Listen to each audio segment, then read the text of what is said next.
Good morning, good afternoon, and good evening, depending on where you're watching from. My name is Gordon Flake. I'm the CEO of the Perth US Asia Center at the University of Western Australia, and I'm greatly honored to be involved in yet another of the wonderful Asia Undercurrent sessions. This is session 12, which I believe is the last episode of season 2 of these wonderful dialogues, and is focused on a very important topic. The future of the Indo-Pacific economic order, finding a path forward on the CPTPP. And before those of you in the audience try to say CPTPP, 5 times fast, it is the Comprehensive and Progressive Agreement on the Trans-Pacific Partnership, and a really important to advance in regional trade agreements. I think many of you know that in the 21st century, free trade agreements are about far more than just the business of exporting and importing. They're really about how we organize economic activity internationally. More broadly, they're about how we attach our values as a society, as people, to economic activity on things like labor, on things like human rights or environment. And the Trans-Pacific Partnership itself was part of a number of efforts to try to move the region towards a free trade agreement of the Asia Pacific, if you will, with a 21st century version of that. But I think, as many people know, in late 2016, in the US presidential campaign, free trade became highly sensitive, and the Trans-Pacific Partnership itself became a target. In the very first day of the Trump administration in early 2017, the United States withdrew from the Trans-Pacific Partnership, and many observers in the region, myself included, assumed that the Trans-Pacific Partnership was dead. But through some rather heroic efforts by Australia and by Japan in particular, and by other parties in the region, it was resurrected in the form of a comprehensive and progressive agreement on the Trans-Pacific Partnership. But here we are now, 5 years after that CPTPP came in force, 2 years after there's been a change in government in the United States, and it's a really opportune time for us to kind of reevaluate the future of the Indo-Pacific economic order, for us to look at whether or not it is possible to find a path forward for the Trans-Pacific Partnership in the form of the CPTPP. And to do that, we are really fortunate to have just a world-class panel that I am honored to moderate today. I will start with some introductions to them quite briefly. You've all seen it in the promotional materials, and then turn to them each for kind of 5 minutes of comments. First, we'll be joined by Ambassador Wendy Cutler. She's currently Vice President of the Asia Society Policy Institute and Managing Director of their Washington, D.C. office. Wendy has 3 decades of experience as a diplomat and negotiator in the U.S. Trade Representative Office, and served as acting deputy U.S. Trade Representative before taking on her current position. Secondly, we're joined by Ambassador Jonathan Freed, who's this senior advisor with Bennett Jones LLP and the Albright Stonebridge, also a senior associate with CSIS, but similarly had a distinguished career with the Government of Canada, Ambassador of the World Trade Organization, Ambassador to Japan, and brings all that experience to our conversation today. Thirdly, we're joined by Shihoko Goto, who's Director of the Geoeconomics and Indo-Pacific Enterprise Program, as well as serving as Deputy Director of the Asia Program at the Wilson Center. She has, prior to that, tremendous experience as a journalist in the region, and brings that to our conversation.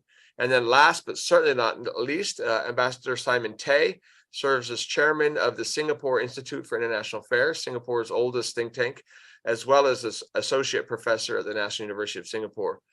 Simon also had a distinguished public service career, including as a member of parliament, chair of the National Environment Agency, and many years working on the issues that we're wrestling with today. So you can see why I'm excited for this conversation. Before I turn to our panelists, I want to remind our audience that this is an interactive enterprise. And so if you scroll down, depending on whether you're using your phone or your computer, you'll see a question and answer kind of option there for you. We'd urge you, if at all possible, to submit your questions early and often. Our colleagues will help us to kind of moderate those and put them together. I'll have a chance to kind of bring them into the conversation early. If possible, it's not required, but we would prefer that you give your name and affiliation when you ask questions. That just helps the panel know where the question's coming from, and it probably helps us think of things that we wouldn't thought of otherwise if we know if the question is coming from the Philippines or here in India. So I'm actually in India this morning, bright and early. I understand we've got well over 1,000, close to 1,500 people online right now. Tremendous groups, obviously from the Philippines, from Japan, from India, from the United States, and throughout the region. So we really look forward to sharing this discussion with you. So Wendy, without further ado, I'm going to turn to you to kick off with the initial, each of you about 5 minutes, and then we'll continue with the conversation. Well, thanks so much, Gordon, and thanks to our viewers. And I'm really honored to be with such a distinguished panel. I have no doubt we're going to have a great conversation. I will admit going into this webinar that I was a TPP negotiator. To admit that in the United States is still not something that you really want to be out front on. I think it was President Trump who called this agreement one of the worst agreements ever. But I am a believer in the agreement, and I know that in many other trade agreements, including in the US-Mexico-Canada agreement, many provisions of the CPTPP were just lifted and folded into the USMCA. So even if the United States is not part of this agreement, we're still advocates of many of the rules contained in the agreement. Recently, I published a paper with a former USTR colleague of mine, Clete Willems, who held a very senior position in the Trump administration. And both of us advocate for the United States taking a second look at rejoining the CPTPP. We recognize that when the U.S. exited this agreement in 2017, there was, a lot of skepticism and concern about the agreement. But we note in our paper that things have changed since 2017. First, the U.S., with unprecedented bipartisan support from Congress, passed the U.S.-Mexico-Canada agreement. So it shows we can do trade agreements. Second, the region has changed. There are two now. The CPTPP came into effect without the United States, with the UK on the verge of joining. The RCEP is just celebrated its first year entry into force. And there are many other bilateral agreements being completed as well as updated in the region. The United States is on the outside of these deals. And in our view, it's time for us to take a fresh look at getting inside. And finally, the United States has done a lot domestically, I would argue, to address many of the concerns of skeptics of trade and globalization through much of the major legislation that has been passed by the Biden administration. So my view is it's time for us to reconsider.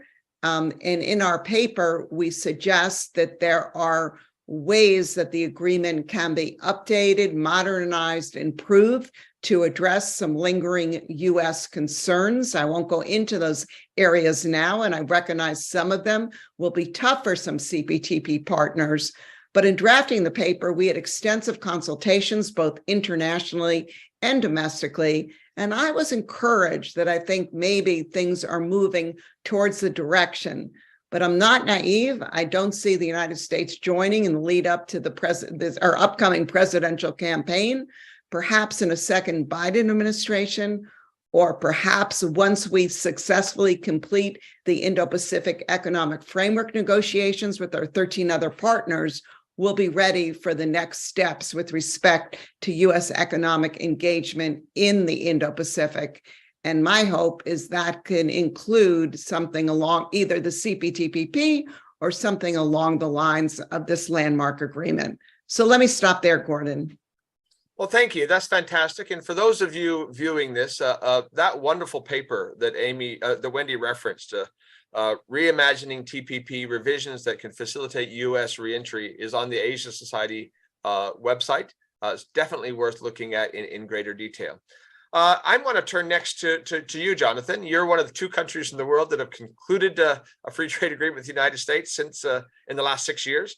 And with your long career in diplomacy, obviously, you're going to bring to bear some perspectives of changes in the region, but also impact of global trends like the war in Ukraine, et cetera. So over to you, please.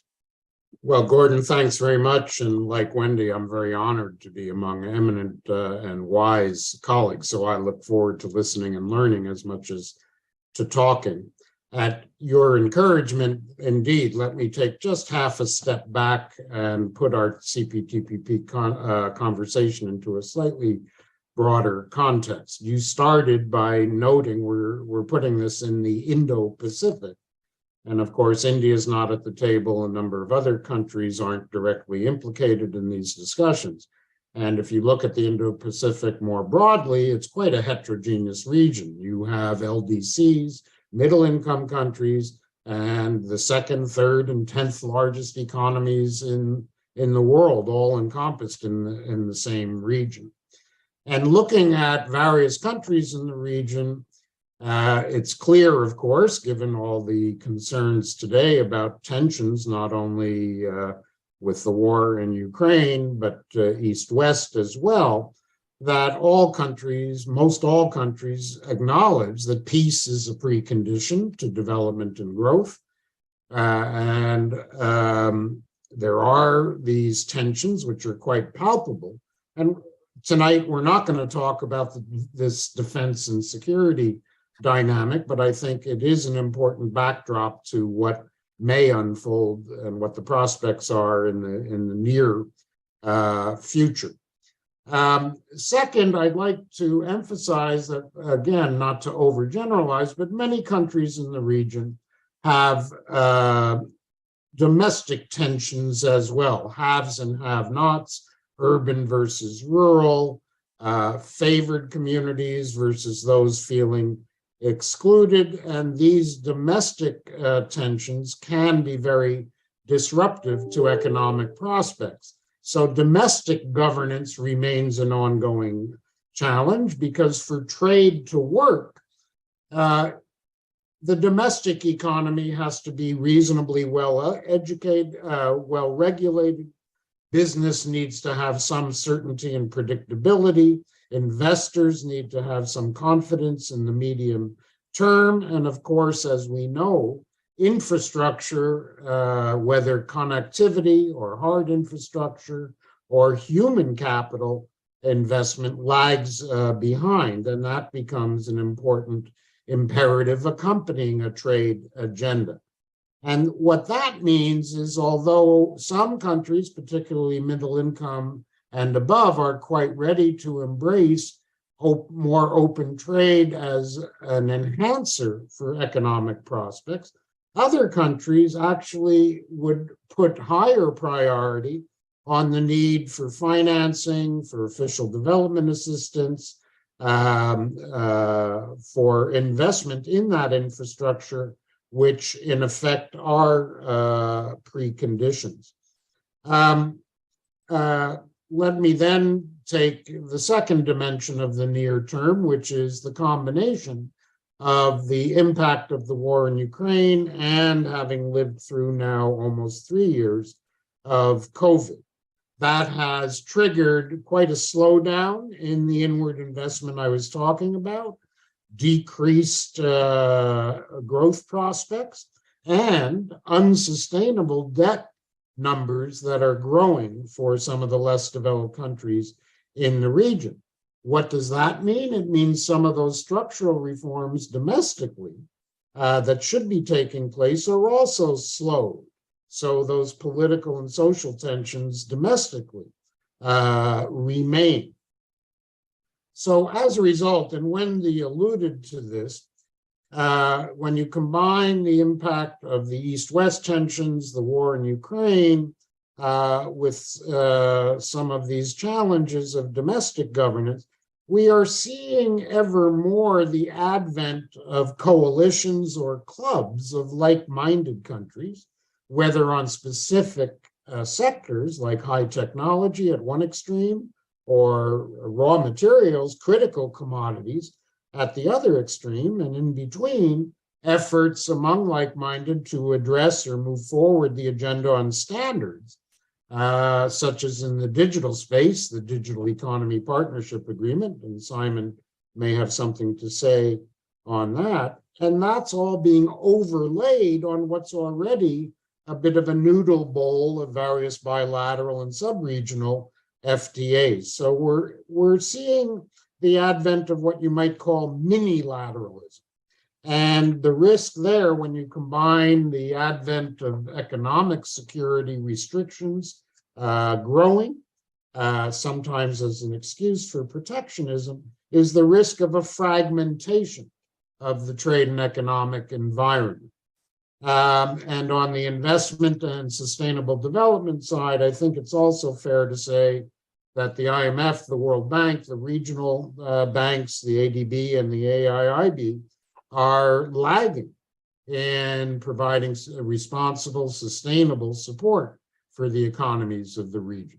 So in that context, I'm not demeaning or diminishing the importance of the CPTPP, but I do think it should be seen as but one very constructive contributor to growth prospects, but alongside this broader economic agenda. Finally, just to trigger some discussion in light of Wendy's observations, the current members of TPP are first and foremost focused, number one, on implementing what they sign and on an orderly accession process, with the UK being at the front of the line. My understanding is among the members, most all are committed, quite committed to what you might call a merit-based approach to new adherents or applicants. Merit meaning open to those who can demonstrate both a willingness and a commitment to meet the high standards of the agreement. And Wendy also alluded to the reality that the United States, as will some of the other accession candidates, seek particular flexibilities or other asks. And indeed, some of them will be problematic for current members. And while there is a system that evolved in the initial negotiations of side letters and some accommodations, that becomes fairly complex, very time consuming, and in effect can slow down potential accessions and adherence. So all of which is to say, my initial message is put the CPTPP into slightly broader context. Don't forget the importance of development assistance, infrastructure investment, and domestic governance as absolute necessary accompaniments to further trade liberalization. So I'll stop there, Gordon, and pass it on. Well, thank you, Jonathan. You've helped frame our conversation and put it in the context of broader developments extremely well.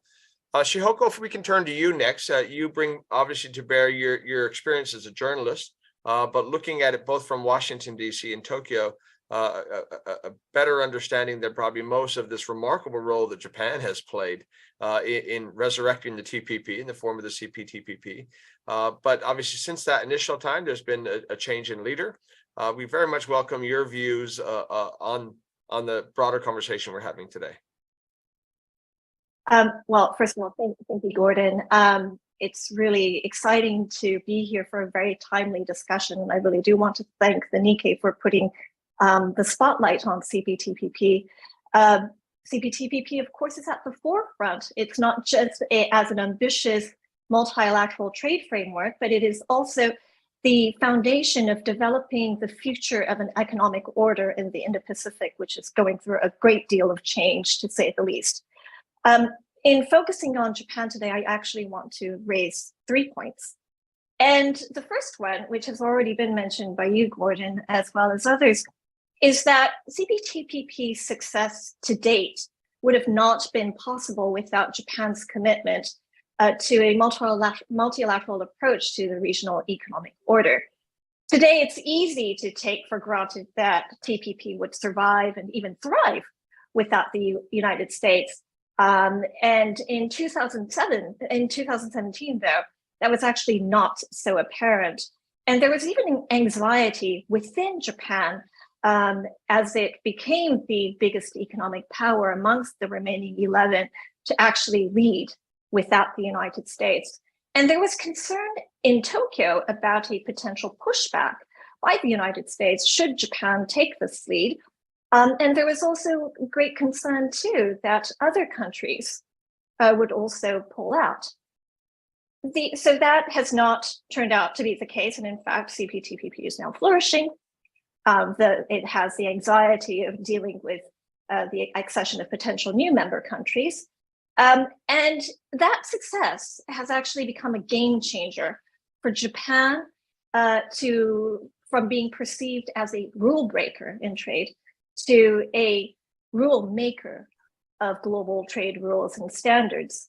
And more broadly, Tokyo has actually emerged as a champion of a rules-based order in the Indo-Pacific, which is facing these tremendous challenges of economic coercion from authoritarian regimes in particular. And there are expectations for Japan's economic as well as political leadership. And those expectations are on the increase. And it actually goes against the trend in the United States, which is to actually pull back from multilateral trade deals. And Japan has really remained committed to staying the course in championing trade deals. In addition to leading the CPTPP, it's actually joined RCEP.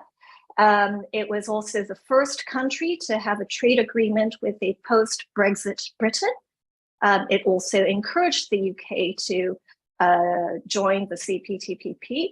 And it also signed on to a bilateral trade agreement with the European Union. The second point that I would like to raise is that Japan remains supportive of US trade policy. It hasn't given up on the United States joining the CPTPP in principle. And it's really interesting here in Washington, every opportunity that Japanese officials have when they come to Washington, they really emphasize the Tokyo's interest in having the United States be part of that framework. And in January of this year, which was called Japanuary because there were so many Japanese government officials, including the Japanese Prime Minister Fumio Kishida, he too made a public plea to have the United States return to join the CPTPP. At the same time, Japan has actually played a key role in ensuring the success of IPEF and its 4 pillars, namely fair trade and advancing digital trade in particular, developing strategic supply chain resilience, promoting sustainability, decarbonization, and encouraging anti-corruption. These are issues that make up IPEF, and they are actually all issues that don't compete, but actually rather complement the CPTPP. And IPEF currently has 14 member countries now, and the United States is hoping that that membership will increase. And it's worth noting that Japan played a key role in IPEF too, by ensuring in particular greater commitment from Southeast Asia, most notably Malaysia, Thailand, and Indonesia, which are actually not part of the CPTPP, but they signed on to IPEF. And countries like Brunei and Singapore and Vietnam, which are members of the CPTPP, have also signed on to IPEF as well. It should be noted too that IPEF was launched in Tokyo. And whilst Japanese officials may privately may be lukewarm about the economic significance of IPEF, but they do remain committed to the framework. And they recognize that IPEF can play a key role in Japan's promotion of a free and open Indo-Pacific. And more importantly, it is also seen as a way to keep the United States engaged on trade issues and potentially keep the door open for the United States to join the CPTPP. The third point that I want to make is the foreign policy implications of CPTPP moving forward. And they are significant, and they might actually outweigh the economic impact. There is growing concern amongst industrialized nations there is less concern amongst industrialized nations and especially the G7 about market access and righting trade imbalances. And here in the United States, the focus is much more about winning against China, and especially winning in a technology competition against China and being able to withstand economic coercion from authoritarian regimes, as well as from unexpected shocks and disruptions. US national security interests are increasingly driving trade policy. And meanwhile, in Japan, the broader economic goal is to be resilient to external shocks. And there is a focus on having greater domestic self-sufficiency, and for Japan to be essential to the global economy and hone in on its strengths. Those goals certainly align with that of the United States, and there is greater scope for cooperation between the two countries. CPTPP could and should be the foundation for furthering the economic partnership between Japan and the United States as the two countries face the twin challenges of strategic competition and deglobalization. Tokyo really has been prescient about focusing on Southeast Asia and calling for a free and open Indo-Pacific. Its continued rallying cry to encourage the United States to join the CPTPP may lead to results not necessarily in the near future, but potentially in the longer term. So let me leave it at that. Thanks. Well, thank you so much, Shihoko. Appreciate it. Simon, Shihoko's last comment was a wonderful segue to you. I mean, so much of what we've been discussing is focused on Southeast Asia. ASEAN has a very important role both at the beginning and where we currently stand in terms of looking at these issues from a regional perspective. So we're delighted to have your views from Singapore. Thank you, Gordon. I'll try to reflect not just Singapore's views, but also those of my colleagues in ASEAN. I think I joined the panel in thanking Nikkei for organizing it. And also, I echo what you said, that the CPTPP is a very important part of the regional economic order. But I join, I think Jonathan in particular, in saying that there are other parts, that while we really welcome America to return to CPTPP, and we strongly support the initiative for IPEC, there are questions about the region having its own agenda, its own priorities and sense of agency. In the few remarks I've got, let me focus on those. First, why do we need our own sense of agency? First is that while all speakers have invoked the idea of international rule-based order, I feel that the pressure is on the system as a whole against rules. We're seeing instead a bifurcation of trade, offense by America to home shore, near shore, French shore. The Canada, US, Mexico thing is very understandable, but the approach to the rest of the world seems quite different.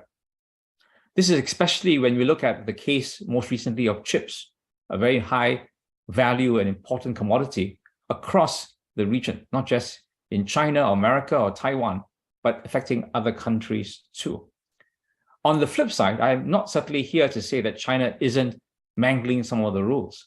China's own thinking about dual circulation, the Belt and Road Initiative, where all roads lead to Beijing.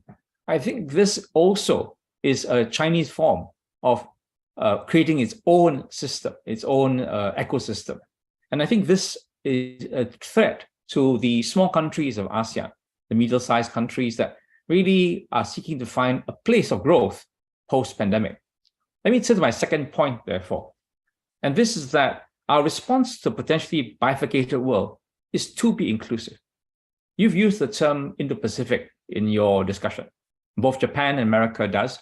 Many countries in ASEAN don't, but where they do, it is the ASEAN outlook for the Indo-Pacific, which is not values, not exclusive, but inclusive. And I think this is the kind of spirit that we're trying to bring to these other agendas, while we respect that CPTPP is strongly steered by Japan and the USA. This inclusive approach sees clearly in RCEP. We are actually quite happy that RCEP has come home as well after many years of delay. And how it moves forward, I think, will be something to watch in that old competition or tension, competitive tension between the CPTPP on one hand and RCEP on the other. My third point in the few minutes I have left is to really say that while ASEAN as a group tries to move ahead with some centrality, it will always be limited. And that's why you will see a number of countries moving forward as kind of pathfinders to find ways, especially in new areas. A number of countries are doing this. South Korea is quite active, Vietnam. But let me perhaps punch up my own country, Singapore. Though, of course, we are a very small economy. We hope to be a pathfinder, as we were back in the FTA agreements bilaterally after the failure of the Seattle round of WTO talks. We see that ASEAN-led mechanisms are moving ahead, but engaging middle powers, I think, is really the game. So Singapore has signed with the EU. In fact, I'll have to go to Brussels in about a week to further discussions on the trade and stability chapter. Similarly, Singapore has included an agreement to be with the Pacific Alliance, Chile, Colombia, Mexico, and Peru. In other words, while we are talking about the Indo-Pacific, the effort to reach out to different partners across parts of the world to, in a way, make up for the gaps left by the inactivity of the WTO global round, I think this is something to watch for.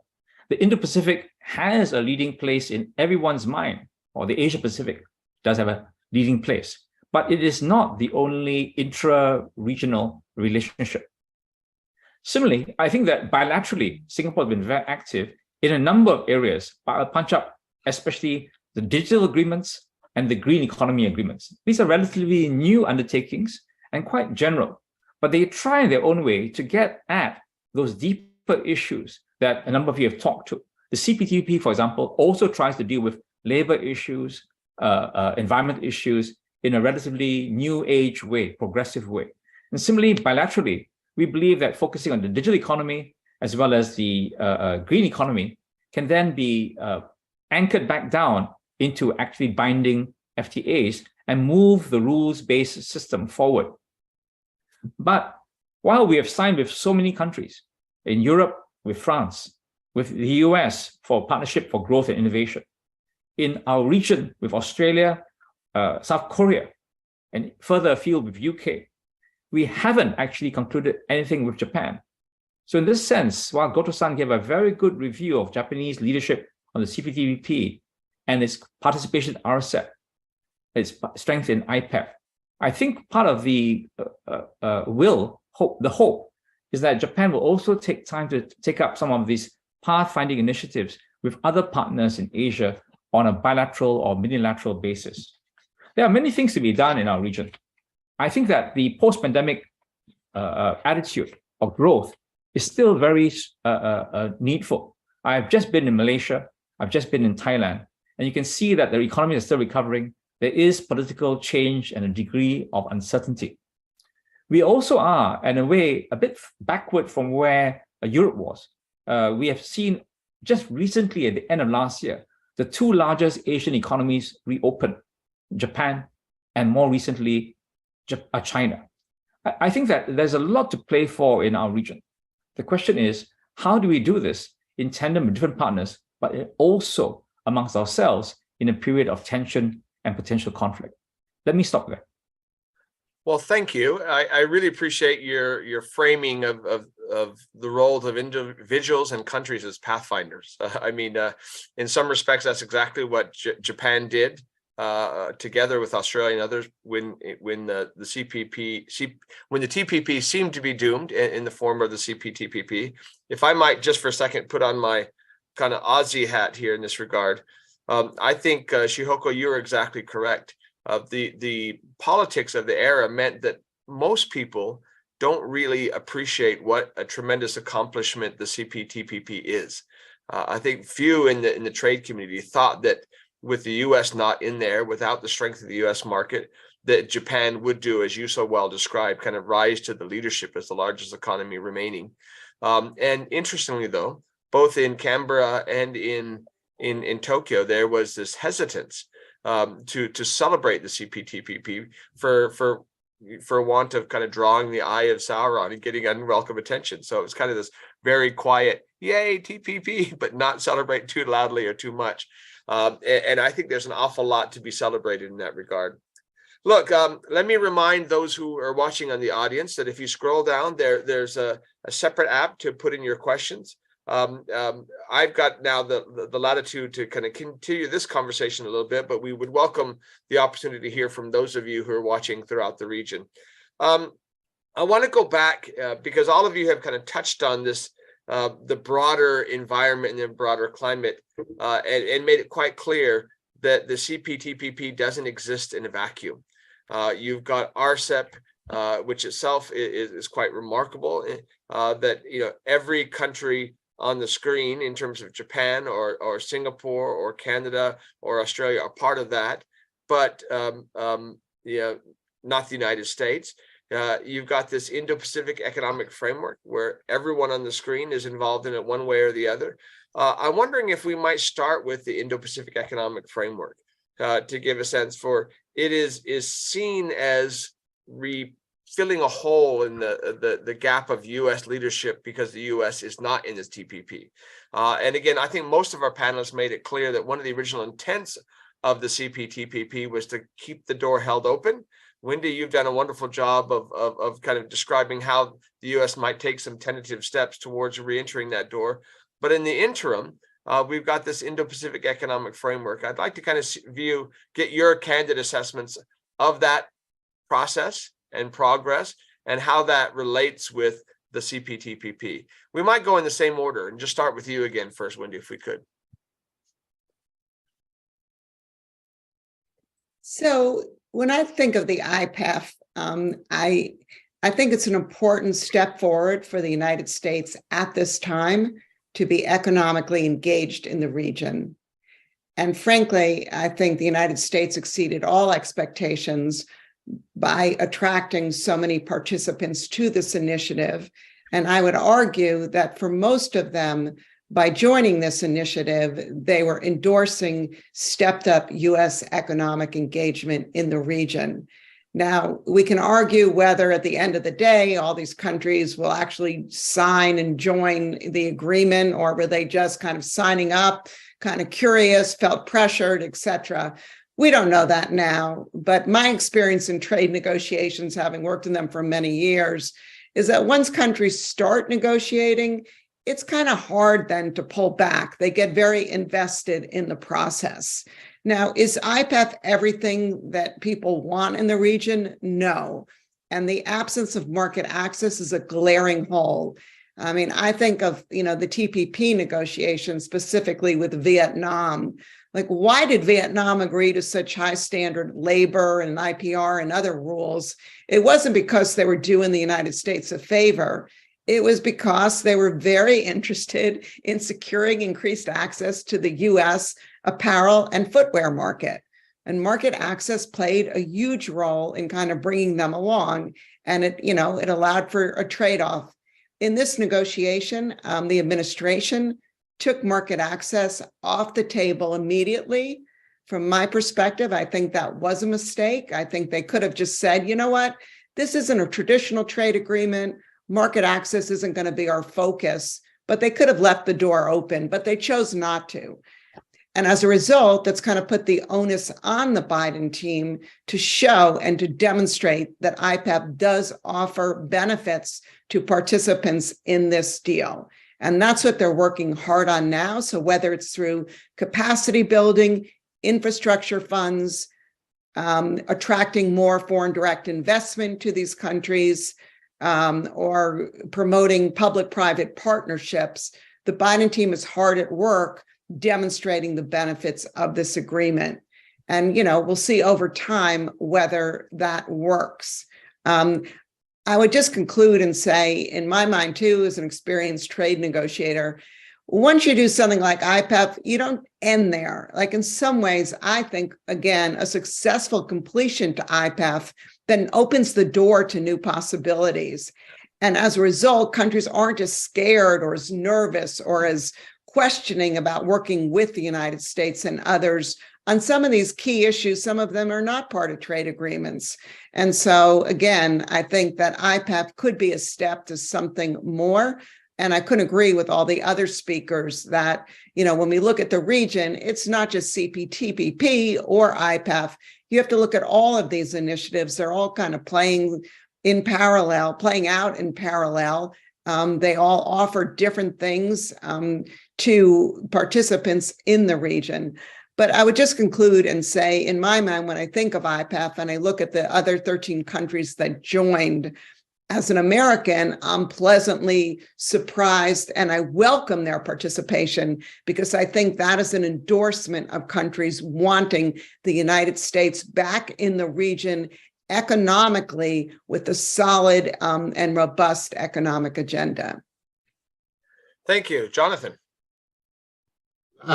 Well, I stand to be corrected, but I think what's unfolding under an IPEF umbrella is separate and parallel tracks. Some countries will opt to participate in the 4 or 5 tables. Some will say, well, I'm ready to discuss this, but not quite ready for that. So there's not necessarily a path that leads to a single IPEF agreement, but rather reforms and improvements at varying speeds. So to that extent, I agree with Shihoko's initial observation that in effect, the agenda without market access is not another trade agreement, it's a complement. By dealing with governance issues, by dealing with commonality and harmonization of standards, by dealing with corruption. And Wendy mentioned there is some effort at infrastructure, but it's a tiny portion of what is actually needed to be marshaled, even with Belt and Road, to put the region on a sustainable path. It's a complement, it's incremental, and as Gordon, you said, and Wendy said, part of the motivation for receiving the Americans warmly is to receive America back to the region. If there's one thing about ASEAN centrality and the members of ASEAN is, God forbid, anybody should force them to choose sides. They want to be inclusive and have the best of relations with their big panda neighbor to the north and their big partner across the Pacific, and enjoy the best of both without messing up partnerships. So in my view, you're going to continue to see this mixed bag, and Singapore leading the way. And I dare say Canada as well in many respects, with agreements where one or another aspect can serve as a catalyst, a pathfinder, as Simon put it, that might catalyze a broader agreement. Canada has not stood still with CPTPP. We've launched from Canada free trade negotiations with ASEAN, bilateral free trade negotiations with Indonesia, and we're already the only member of the G7 to have free trade agreements with every other member of the G7. CPTPP took inspiration from Kuzma, and vice versa, as Wendy pointed out, but to some respects, the Canada-Europe Comprehensive Economic Trade Agreement had provided a gold standard that was also borrowed and brought into CPP tables as well. So those of us who see trade as a positive contributor, even risking this messy noodle bowl or spaghetti bowl, I think governments agree with Simon's take that finding like-minded initiatives, and I use the example of the Digital Economy Partnership Agreement, where Singapore is one of the founding members, as a fine example. Even on a sectoral or commodity-specific basis, there may be ways for like-minded to move the yardsticks. The risk is, however, as others have pointed out, that with East-West competition, with such matters as critical materials or high technology being seen as matters of national security, you still could end up with a fragmented, messy architecture. So although APEC every year continues to affirm the ultimate goal of a free trade area of the Asia-Pacific, Gordon, as you said in your introduction, it's not just CPTPP plus RCEP. There are several rail lines intersecting and crossing each other in less than straight direction towards that ultimate goal. I'll stop there. Well, thank you. Both you and Wendy have offered a rather hopeful take, because it is a step in a process that would hopefully continue that process. I have to confess, I was part of a panel in Indonesia late last year, and one of the questioners described the TPP as a 4 pillars, but with no walls, windows, ceiling, or floor plan. And over the last 6 months, as you described it, Jonathan, as it becomes increasingly clear that these 4 pillars are going to be separate and kind of parallel tracks, the 4 pillars themselves are not necessarily the same height or width or breadth, and so we're not quite sure where it's going. And yet, at the same time, there is clear goodwill in the region, people that want the U.S. and they're pleased to see this process moving forward. Shihoko, you've already started to address some of these issues, but I very much welcome your input to this conversation. Yeah, so I want to make 2 points. One is the fact that US officials get terribly testy when you point out that IPEF does not have market access. And they argue that this IPEF is far more than just a trade agreement. It is an economic framework. It is ambitious and the like, and it addresses 21st century economic concerns, which may well be the case. But it is true, as has been noted a number of times already, the region is competing, it's clamoring for investments, especially infrastructure investment, and they can get it from outside of the United States. So the motivation and the incentivization to join IPEF is not necessarily as clear as it can be, and there are specific steps that the United States should really take to ensure that it continues to actually be built. Those 4 pillars are actually built on steady ground. The second point I want to point out is that there were 2 governments in particular that had wanted to join IPEF, but were not part of it. One is Canada, which recently came out with its own Indo-Pacific strategy. And the other one is Taiwan. And now Taiwan, granted, had a separate deal with the United States called the US-Taiwan Initiative on 21st Century Trade. And the US officials would argue that because it's a bilateral agreement with Taiwan and it doesn't have to be agreed upon with as a diverse grouping of countries ranging from Fiji to Brunei to Japan, that they can actually move forward much more quickly with this initiative than they can with IPEF. But politically, that's very small comfort for Taiwan. And therein lies this whole dilemma about the United States and its role in taking on a leadership role in the Indo-Pacific at a time when economic interests are the one issue that unite this very diverse grouping of countries.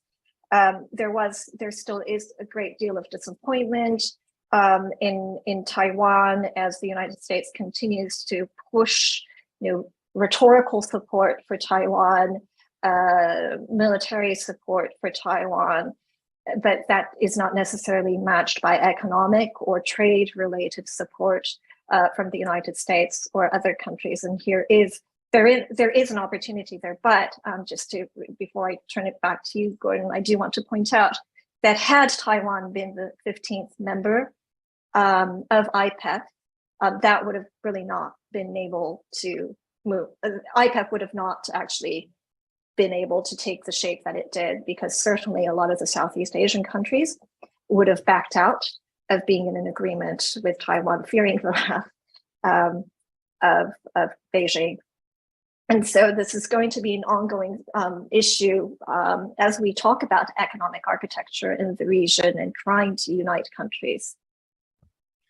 So thank you. I want to go to Simon, because obviously the countries in Southeast Asia's kind of reaction to these things is key. But before I do so, I think you've exposed an embarrassing mistake on my part. I had assumed that Canada was in IPEF. Jonathan, did I miss that? Is that incorrect? I don't want to put you on the spot, but it's one of those things where I couldn't conceptualize it any other way, and I hadn't paid attention. You're on mute there, Jonathan. If I can go to you first. That's not you. There you go. Thank you. We were not invited at the initial stage. We subsequently expressed, aside from befuddlement as to why we weren't there, we expressed an interest in joining. The United States immediately welcomed that expression of interest and said they would welcome us at the table, but it was not their decision alone to take. We fully expect the other current members of IPEF to also welcome Canada to that table. The parallel, no one's really talked about this, is the Quad, having not only a security table, but they're discussing economic issues such as critical materials and so on. And that's evolving into a Quad plus series of tables, depending on who's like-minded on which dimension. So Canada being an abundant source of some very important rare earths and critical materials is very much being welcomed to working tables that are Quad plus in nature. In exploring that, that goes back to my notion of clubs and coalitions rather than alliances of like-minded on more specific subjects. So we're half in on IPEF, I guess is the way of putting it. Well, and it's thank you for, not because of any US hesitation at all. No. Well, thank you for the clarification. Wendy, did you want to add to that before we go to Simon? Yeah, I mean, I just want to add that at this point in the IPEF negotiations, even though the United States supports Canada joining, as Jonathan said, it's a group decision. And I think when the group had discussions, their conclusion was they needed to come up with kind of procedures for any additional participants, not just for Canada. And so it's become like a broader discussion. Well, if nothing else, this webinar has given us a chance to appreciate not just only the launch of Canada's rather forward-leaning Indo-Pacific strategy, but their importance of USMCA, in TPP or CPTPP, and now hopefully in RCEP as well. Simon, you've been very patient.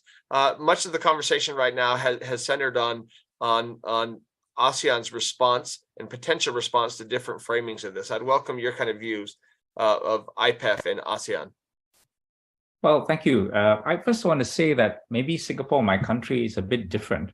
We jump into almost anything that seems as though it's economically useful. So we are the only ASEAN country with a bilateral FTA with America, and we are a country with a FTA with Taiwan. So yet we have a FTA and very close working ties with mainland China. So this is why I mean we are example not only a pathfinder, but trying to be that inclusive hub. Maybe so far so good, but the tensions are growing.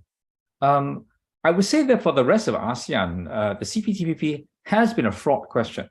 As you know, only 4 members are in, and Malaysia has not quite ratified, though we expect that this parliament and Anwar Ibrahim will get it done. I think they ratified in November. Yeah. Is that correct? Can I just clarify something? Malaysia has ratified now, and Canada's not a member of RCEP. So exactly. I think earlier when you said all of us are members of RCEP, I was a bit confused too. My mistake then about Malaysia, they managed to get it done in the interregnum while it was recently. Yeah, because earlier on, I think Goto-san mentioned that there were 3 members in CPTPP. There are actually 4. But my big point is that really 4 out of 10 isn't dramatic. We had actually hoped that with Japan's leadership, the queue would be quite an orderly one, which would see Thailand, which had expressed some mixed interest, some hesitation, but competitive instinct vis-a-vis Vietnam and the Japanese supply chains. Thailand and perhaps Indonesia or the Philippines sign up. But as it is, the queue right now is, as you know, the UK, mainland, and then Taiwan, ROC. So really, there are big question marks about how the CPT will shift to be more inclusive of ASEAN. And that's why I meant that ASEAN really has to find its own path. It has to start with the RCEP. It has to also reinvigorate the ASEAN Economic Community, which is coming up to review in 2025. Now, if I may make a comment, therefore, about American leadership, I want to say that whether it's IPEF, CPTPP, America's presence is much wanted in that inclusive way. But the demands of being exclusive, of America deciding roughly who is in or out, that's painful. And this is especially when there is a sort of change every now and then in the American democracy, and not so much the character of the president, but the policy decisions that arise. We mustn't forget that TPP was abandoned after years of work that Wendy and others have put in. On the first day of the Trump administration, we are going to face another presidential election. And while I'm hoping the IPEF can make an achievement before then, I'm hoping that what Wendy said of queuing up, preparing for perhaps a return to an amended TPP might come through. I must say that my concern is that, again, we'll face a domestic change that will affect very gravely its relationship and presence in our region. Look, I'm getting a long stream of questions that are coming in from the audience, so I want to make sure I reserve time to turn to that. But we've talked about, and clearly I've made some initial mistakes in terms of Canada's role at different organizations. But this question of accession is really important, both for the CPTPP and for RCEP. I'm sitting this morning in India. One of the things that makes the Indo-Pacific Economic Framework interesting is that India is in it, where they're not in RCEP, they withdrew, they're not in the CPTPP. And so that in itself makes it quite interesting. And yet India just decided not to participate in the trade pillar of the Indo-Pacific Economic Framework. We've talked about potential accession to the CPTPP and to Indo-Pacific Economic Framework, and questions about Canada, questions about Thailand. You could probably add the Republic of Korea to that as well. So I want to start with you, Wendy, and just say where to from here. And I know I'm conflating two different organizations here, but if you're looking at CPTPP, there is the current question of the United Kingdom. There are hopes for others: Korea, Thailand, Indonesia. There are the politically sensitive questions of China, Taiwan. That next steps in terms of progress. And then if I might get you just to say a word about India as well. So a lot of questions there. Let me just make one point that this gets to India too, is that the United States is shown and has been a proponent of flexibility in IPEF. And I would think all the countries would welcome that in IPEF because that kind of gives them more, they can decide on their own what to join and what not to join. So I'm a little surprised that some of the panelists have been kind of critical of the United States showing this flexibility, when if we didn't show flexibility, then people would be criticizing us for saying everyone had to join everything.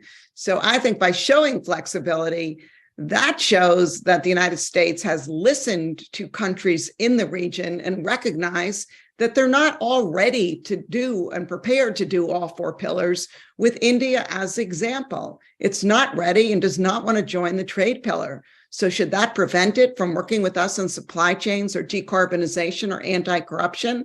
Of course not. And could India over time join the trade pillar? Sure. So I think the flexibility is a good thing.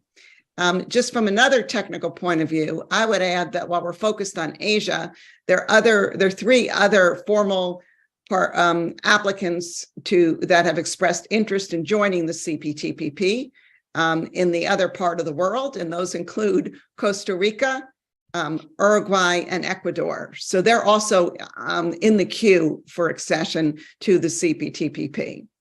So here's my take on accession. And, the United States is not a member. So, maybe you should be asking someone else first. But I would, of course, offer my views here. Number one, I think the UK accession, everyone thought this could be done by the end of the year, that this would be easy. The UK had, bilaterals with a lot of the CPTPP members, was a like-minded country. And it's been a difficult accession negotiation. And that's because this is a really detailed agreement, not only with rules, but also with market access commitments that include, a lot of kind of complex arrangements between the existing TPP members. There had been hope that the CPTP members, as early as last week, could announce an agreement in principle with the UK. That apparently was not possible. So those negotiations continue, but my sense is they'll probably wrap up successfully. And then the spotlight's really going to turn to the applications by China and by Taiwan. And that's going to be really difficult. We've already seen some differences in views among CPTP members about how these applications should be considered. I think my view at this point is that unlike the WTO accession 22 years ago now, China will never agree to the establishment of a working group for Taiwan.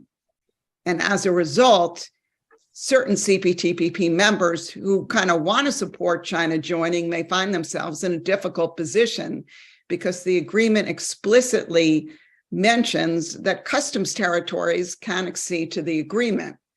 And so I think what we're going to see, regrettably, will be kind of a paralysis with respect to accession candidates coming after the successful conclusion of the UK.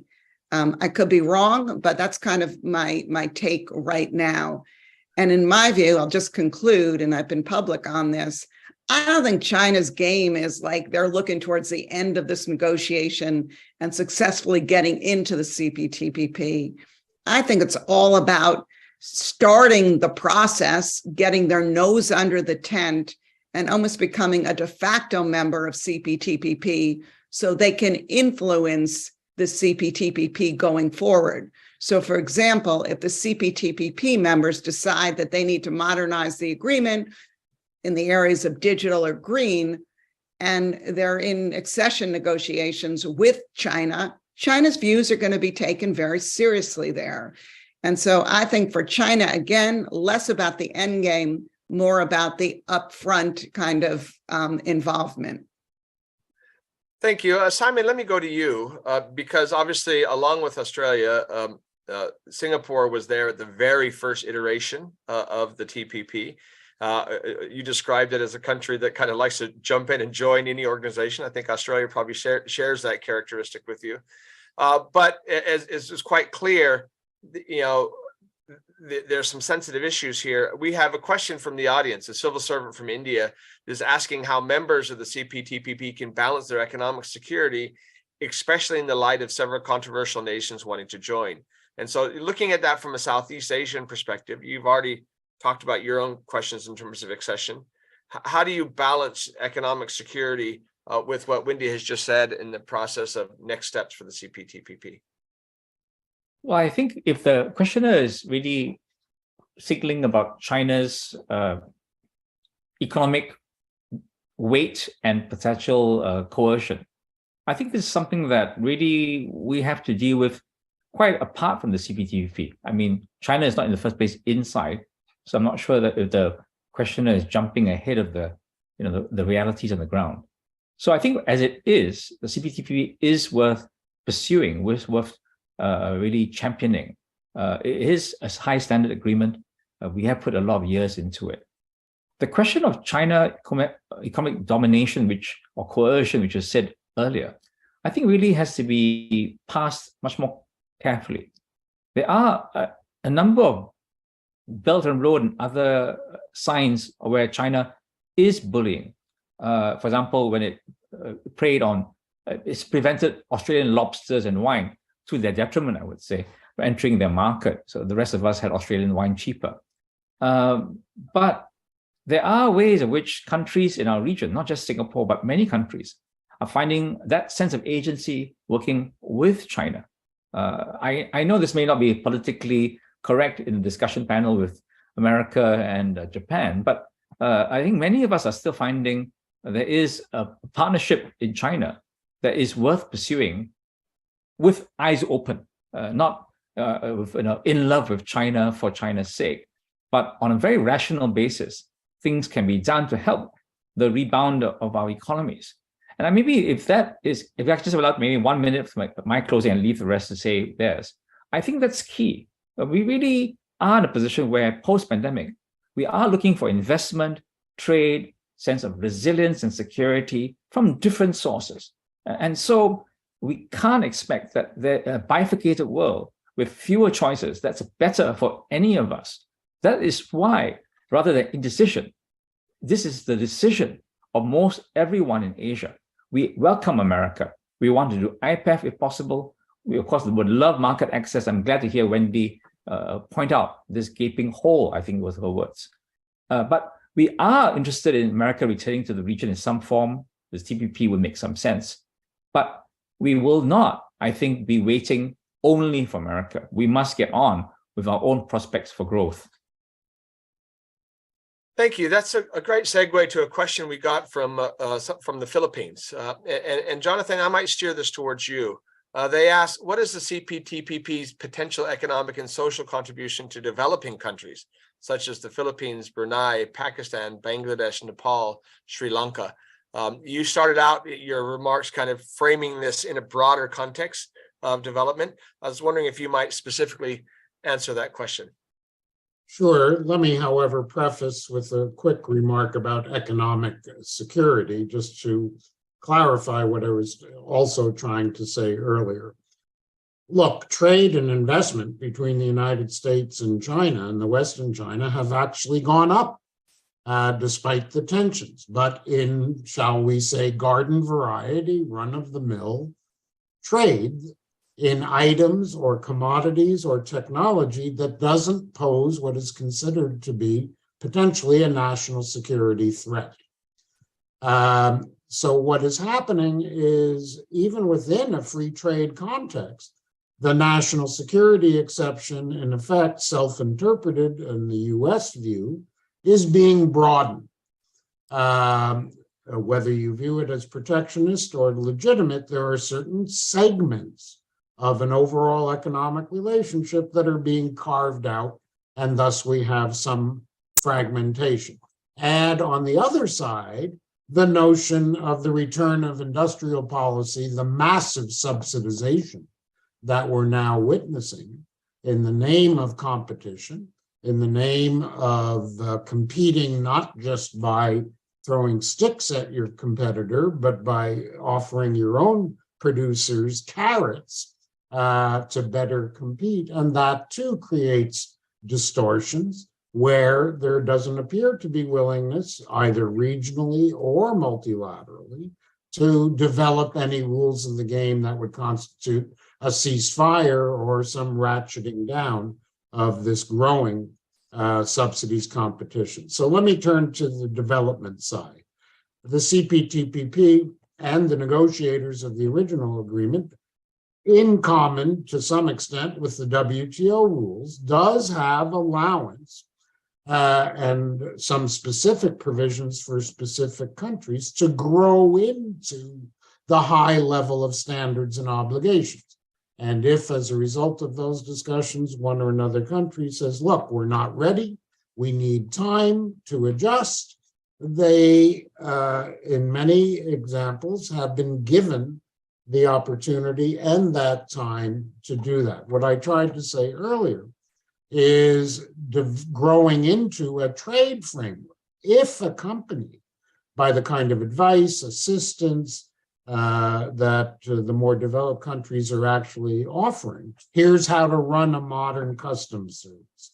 Here's how to run science-based inspections of food and agricultural products, and so on. This contributes to a better run domestic economy that's better able to embrace inward competition and have their exporters be ready to meet the standards of the importing country that are commonly based on international benchmarks. So I think the CPP architecture actually is quite supportive of a sustainable development path.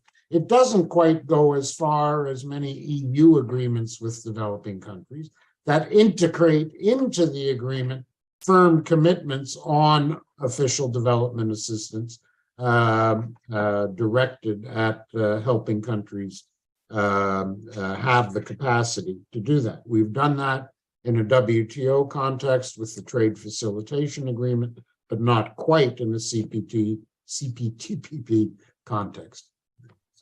Thank you. We're quickly running out of time, and I want to come back to a lightning round at the very end. But Shihoko, I want to direct a question to you from a graduate student at Kyushu University. And we've kind of danced around it in our conversation today. They ask, with the competing trade framework in place in the Indo-Pacific region, do you think that the geopolitical objective is becoming important for economic frameworks like the CPTPP? With the other trade agendas like RCEP in the region, are countries required to pick sides? So if I might get you to address that, and then we'll come back to a last round. Yeah, I think it strikes at the heart of the matter. So the United States and Japan, for instance, used to be economic rivals, right? Trade was the biggest source of friction between the two countries. Now we are reaching a point where it is economic issues and trade concerns in particular that really do unite these two countries. And what we are seeing is that the concern about continued economic growth is there, yes. But at the same time, there are greater concerns about national security and defense strategies that require coordinated efforts by like-minded countries. And so how does that fit into the CPTPP or a broader economic framework? I think that's one of the issues that is moving forward. But if we focus too much on that, I think we're losing sight of what trade agreements are really trying to pursue.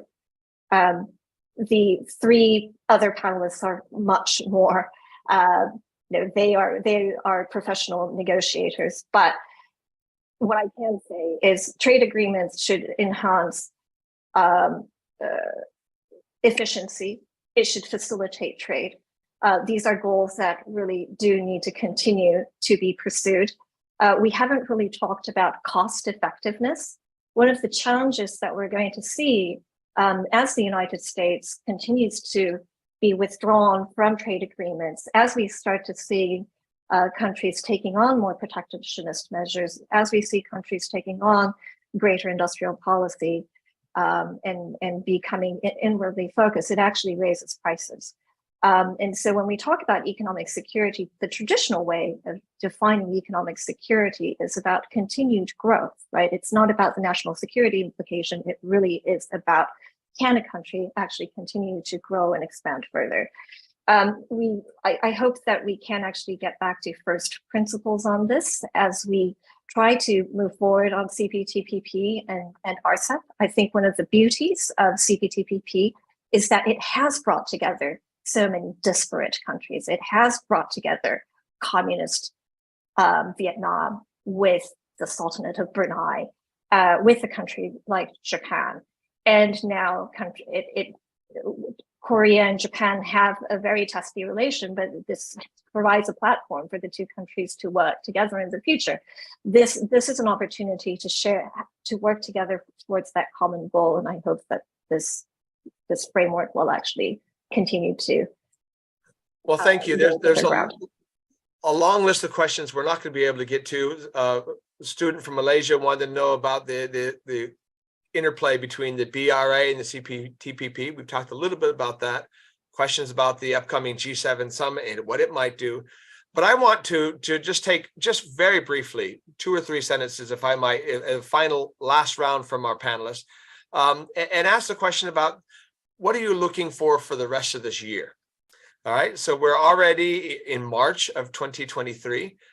When it comes to CPTPP or kind of movement in this front in 2023, Our audience has already been well informed by this discussion. What are you watching? What are your concerns? What are the key dates? What are the key decisions that you think are going to be important in this trend for the rest of the year that our audience should pay attention to? And we'll go in reverse order. We'll start with you, Simon. Thank you very much. I'm not looking particularly at the CPTPP because of what Wendy said. There are various existing agenda of emissions and plans, which roughly are quite predictable. I think where I'm trying to look my energies and analysis is about the pathfinding, not just by my country, but by others, trying to find paths forward for growth in the digital economy, sustainability and green economy. And these are really cross-cutting issues, which really will have potential to deal with problems like climate, but also grow the economy. At the same time, these are also subject to a lot of the industrial policies that are emerging out of America and Europe, and things like the carbon border adjustment measures. So there's a lot to play for in talk of the interactions between trade and economic investment with these newer issues of environment, digitalization, etc. Thank you. That's for me. Thank you. And I know you have to sign off, but very quickly, Shihoko, Jonathan, and then Wendy, what are you looking for in 1 or 2 sentences? Yeah, so deglobalization and protectionism are the watchwords for this year, I think. And the United States is hosting APEC, Japan is hosting the G7. Concrete steps to deal with this, if they can be done from a trade perspective, I think that would be something that would be a step in the right direction from the two sides. Thank you. Jonathan. Just to unmute, look, I think the year will be tense. First, there's still fragility in inflation prospects and in growth prospects overall. So the macro environment puts some pressure on people and therefore some restrictions on appetite to liberalize in that context. I think indeed, as Shihoko highlighted, the tension between this economic security debate, binational tendencies and continued trade restrictions, whether East-West or Trans-Pacific, more generally, will continue to plague us. So indeed, APEC and G7 have a role to play, as does India's G20 hosting, in at least putting a cap on things getting worse. We need to stabilize the environment and look forward to a more constructive discussion. Remember, you have the next WTO ministerial meeting in early 2024 to look forward to as well. That will determine prospects overall. Thank you. Wendy, the final word is yours. Okay, so 2023, you can invite me in early 2024 to see if any of this really happens. Yes, Successful UK accession to the CPTPP, successful APEC host year by the United States, dealing with deliverables on climate, food security, trade facilitation, and gender. IPEF, major achievements in the 3 pillars led by the Commerce Department, with the trade pillar talks continuing. G7, G20, I think we mentioned with India and Japan hosting, I think there'll be deliverables in the G7, particularly on digital, and the G20, I think there's major movement they can make on some of these public good issues as well. And finally, with respect to China, I see US-China tensions continuing, including in the economic area. But hopefully we'll see some guardrails and a floor and continued efforts to try and stabilize the relationship by the 2 leaders. Fantastic. Look, my hope for next year is that we see a season 3 of this magnificent Asia Undercurrent series. You can help with that. I'll put a plug in there as a frequent participant. If you scroll down, there's an evaluation link for all of you who are watching this. We'd welcome you to fill that out and appreciate that very much. On behalf of myself and the panelists, our particular thanks to the government of Japan and to Nikkei for putting on this series, and particularly this episode number 12 of the 2nd season. Thank you to the panelists. Thank you to all of you from throughout the region who have signed on to join us for this conversation. And we look forward to seeing where this goes next. Thank you. Appreciate it.